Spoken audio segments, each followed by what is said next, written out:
అబ్బో ఇక్కడ కేజీ చీరలు కొంటే అర కేజీ చీరలు ఫ్రీ అంట. మంగళ్య షాపింగ్ మాల్, కేజీల్లో సేల్, టన్నుల్లో ఆనందం.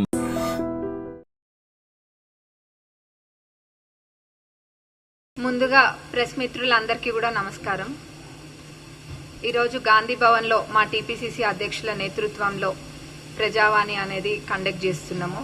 ఆల్రెడీ ప్రజావాణి అనేది ప్రజాభవన్ లో కండక్ట్ చేస్తున్నాము. అట్లనే కలెక్టర్స్ కూడా ప్రజావాణి కండక్ట్ చేస్తున్నారు. దాంతో పాటుగా గాంధీ భవన్ లో ప్రజావాణి అని పెట్టినాము. అంటే ప్రతి అడుగు కూడా ప్రజలకి చేరువగా ఉండేటట్టుగా కాంగ్రెస్ ప్రభుత్వంలో తీసుకుంటున్నాము. ఇప్పుడు ఇక్కడ ప్రతిరోజు ఒక ఎమ్మెల్యే, చైర్మన్ ప్రతి ఒక్కరు అవైలబుల్ ఉండేటట్టుగా, అంటే ఎవరో ఒకరు, ఒక జనరల్ సెక్రటరీనా, వైస్ చైర్మన్ ఎవరైనా కానీ ఇక్కడ అవైలబుల్ ఉండి ప్రజలకు అందుబాటులో ఉంటూ ప్రజలకు ఏ సమస్య వచ్చినా గానీ ఎక్కడికి వెళ్లి చెప్పుకోవాలన్న సందిగ్ధం లేకుండా ఇక్కడ వెళ్తే మా సమస్య వినడానికి ఉన్నారు, ప్రజాప్రతినిధులు ఉన్నారు, ఇంకా మన వాళ్ళు ఉన్నారు అన్న భరోసా కల్పిస్తున్నాం కాంగ్రెస్ ప్రభుత్వంలో. గతంలో ఎవరు కూడా ఇంత చేరువగా ప్రజలకు వెళ్ళలేదు. ఇక్కడ మరి వాళ్ళు ఫామ్ హౌస్ పరిపాలనలు చేసుకుంటూ వచ్చిండ్రు. కానీ కాంగ్రెస్ ప్రభుత్వంలో మీరు చూసినట్టయితే మా గౌరవ ముఖ్యమంత్రి గారైన మంత్రులు, ఎమ్మెల్యేలము ప్రతి ఒక్కరు ఎవరం కూడా విశ్రాంతి అనేది లేకుండా ఎల్లప్పుడూ ప్రజలకు అందుబాటులో ఉంటున్నాము. అందులో ఎటువంటి సందిగ్ధం లేదు. ఇప్పుడు ఈ రోజు కూడా ప్రజావాణిలో చాలా మంది వచ్చినారు, వాళ్ళకున్న సమస్యలన్నీ కూడా చెప్పినారు. ఎస్పెషల్లీ రేషన్ కార్డ్స్ ఇళ్ల గురించి ఎక్కువ మంది వస్తున్నారు. రేషన్ కార్డ్స్ ఎందుకంటే లాస్ట్ 10 years కూడా ఎవరికి కూడా రేషన్ కార్డ్స్ అనేది ఇయ్యలేదు.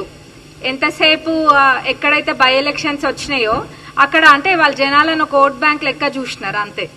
బై ఎలక్షన్స్ వచ్చిన దగ్గర ఇచ్చినారు అంతేగాని వేరే ఎవరికి కూడా రేషన్ కార్డులు ఇవ్వలేదు. ఇప్పుడు ఆల్రెడీ రేషన్ కార్డులు వస్తున్నాయి. ఇప్పుడు అర్హులైన ప్రతి ఒక్కరు, ఇంకా రాని వాళ్ళు ఎవరైనా ఉన్నా అప్లై చేసుకోండి. ప్రతి ఒక్క అర్హులకి ఇర్రెస్పెక్టివ్ ఆఫ్ పార్టీస్ మీకు ఖచ్చితంగా రేషన్ కార్డులు వచ్చి తీరుతాయి. ఇల్లు కూడా అంతే. ఇల్లు 2-3 విడతలుగా వస్తున్నాయి. ఆల్రెడీ మా నియోజకవర్గం, అంటే మా నియోజకవర్గం అనే కాదు ప్రతి నియోజకవర్గానికి కూడా ఇందిరమ్మ రాజ్యంలో ఇందిరమ్మ ఇల్లు ప్రతి పేదవాళ్ళకి రావాలన్న సంకల్పంతో మేము ముందుకెళ్తున్నాము. మా నియోజకవర్గానికి కూడా వచ్చినాయి. అందులో భాగంగా 3500 ఇల్లు, ప్రతి ఇల్లు కూడా అర్హులైన పేదవాళ్ళకి పెట్టియడం జరిగింది. అంతేగాని గతంలో వాళ్ళ లెక్క కండువా వేసుకున్న వాళ్ళకి కాదు. మీరు పార్టీ మారాలి అని వాళ్ళు ఇబ్బందులు పెట్టినట్టు కాదు. ఇది ఒక ప్రజా ప్రభుత్వం, ప్రజలకి ఎల్లప్పుడూ అందుబాటులో ఉండే ప్రభుత్వం, ప్రజలకి అనుకూలంగా ఉండే ప్రభుత్వం, ప్రజల సమస్యలు తెలుసుకోవడానికి ప్రజలలో ఒక్కలుగా ఉండే ప్రభుత్వం. దానికి నిదర్శనము ఈ ప్రజావాణి అయినా కానివ్వండి, పాదయాత్ర అయినా ఏవైనా కానివ్వండి, అన్ని ప్రతి ఒక్కటి ప్రజలకు అనుకూలంగా ఉండే విధంగానే చేస్తున్నాము. ఫైనాన్షియల్ గా కూడా ఎన్ని క్రైసిస్ ఉన్నా గానీ ప్రజలకి మాట ఇచ్చినాము అని చెప్పి వాళ్ళకి చెప్పిన దానికన్నా ఒకటి ఎక్కువనే, అంటే ఏది ఉపయోగపడుతుంది ఎక్కువ ప్రజలకి అని చెప్పి పేదవాళ్ళకి ఆ విధంగా చేసుకుంటూ ముందుకెళ్తున్నాం.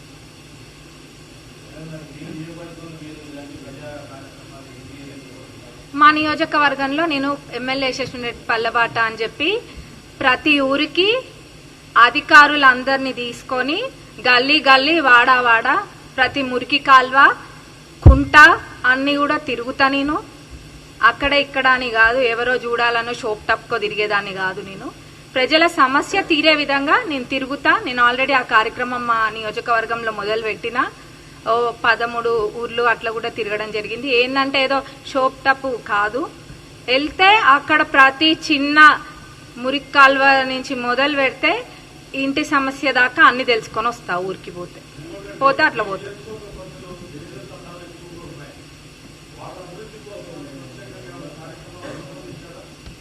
గిరిజనులకి ఎక్కువ ప్రాధాన్యత తప్పకుండా మా కాన్స్టిట్యున్సీలో ఇస్తాము. ఏది ఇదనే కాదు, ఏదైనా సిఆర్ఆర్ లో అయినా, ఎంఆర్ఆర్ లో అయినా, లేకపోతే గిరిజనులకి సపరేట్ కూడా ఫండ్ వస్తుంది. కానీ వేరేవి ఇవ్వచ్చినా గానీ, ఇల్లు అయినా గానీ, తండలైన ఇట్లాంటివి ఉన్న దగ్గర ఎక్కువ వాళ్ళకే పెట్టడానికి నేను మా నియోజకవర్గంలో 100% చేస్తాం. ఎందుకంటే వాళ్ళ దగ్గర అభివృద్ధి తక్కువ ఉంటది కాబట్టి వాళ్ళకే ఫస్ట్ ప్రియారిటీ మా దగ్గర నేను ఇస్తాను.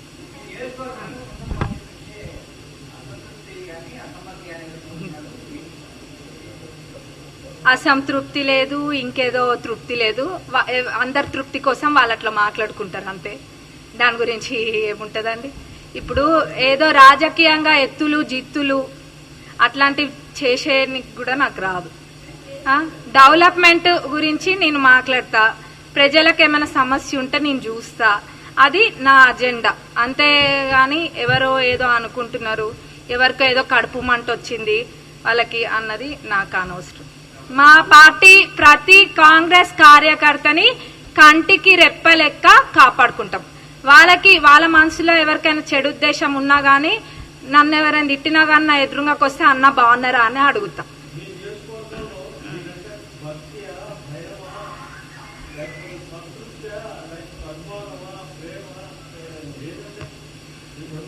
అది నేను చెప్పద్దు. ప్రత్యర్థులు ఎప్పుడైనా గానీ వ్యతిరేకంగానే చెప్తారు. అది నేనెట్లా చెప్తా అండి? ఇప్పుడు నా మీద ప్రజలకేముందన్నది ప్రజలు చెప్తారు.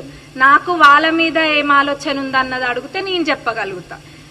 నాకు వాళ్ళు నేనెవరన్నది అంత తెలియనప్పుడు కూడా మా అత్తమామలు చేసిన సేవా కార్యక్రమాలే కానివ్వండి, వాళ్ళ సొంత డబ్బులతోటి వాళ్ళు చేసిన అభివృద్ధి అవన్నీ కూడా చూసి నా మీద నమ్మకంతో వాళ్ళ ఆడబిడ్డ లెక్క అనుకొని నన్ను గెలిపించినారు. నేను ఎమ్మెల్యే కాగానే ఏదో వేరే అయిపోలేదు. నేను ఇప్పటికి కూడా వాళ్ళ ఆడబిడ్డని, వాళ్ళ కోడలు, పాలకుర్తి నియోజకవర్గ కోడల్ని, వాళ్ళ ఆడబిడ్డని, వాళ్ళకి ఏ సమస్య ఉన్నా గానీ నేను ముందుండి చేస్తా.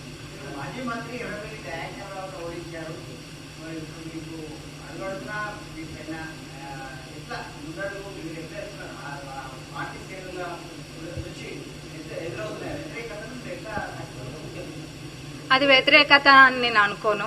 పార్టీ కోసం, పార్టీ మీద ప్రేమ ఉన్న వాళ్ళెవ్వరూ కూడా పార్టీకి వ్యతిరేకంగా పోరు. నాకు తెలిసి అయితే నేనైతే ఎవరిని కూడా మేము ఎన్నడూ కూడా ఇబ్బంది పెట్టిన వాళ్ళం కాదు. ఇక్కడ మేము ఏదో ఇది చేసుకోనికి రాలేదు. ప్రజల సేవ కోసం వచ్చినాము, ఆ సేవలోనే ముందుకెళ్తాము. వ్యతిరేకత లేదు, ఇంకేమీ కూడా లేదు. నేను చెప్తున్నా, ఈరోజు ప్రతి కాంగ్రెస్ కార్యకర్త మా పాలకుర్తి నియోజకవర్గంలో కాపాడుకునే బాధ్యత మాది.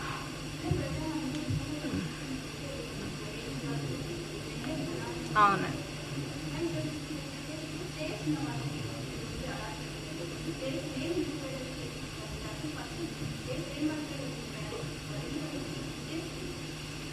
ఇప్పుడు మేము 2-3 విడతలు పెట్టుకున్నామండి. ఆ 2-3 విడతల్లో ఒక విడతలో ఒక రకమైన వాళ్ళకి, ఇంకో విడతలో ఇంకో రకమైన వాళ్ళకి, అట్లా ప్రతి ఒక్క పేద వాళ్ళకి కవర్ చేస్తాము. అందులో ఎటువంటి అనుమానం లేదు.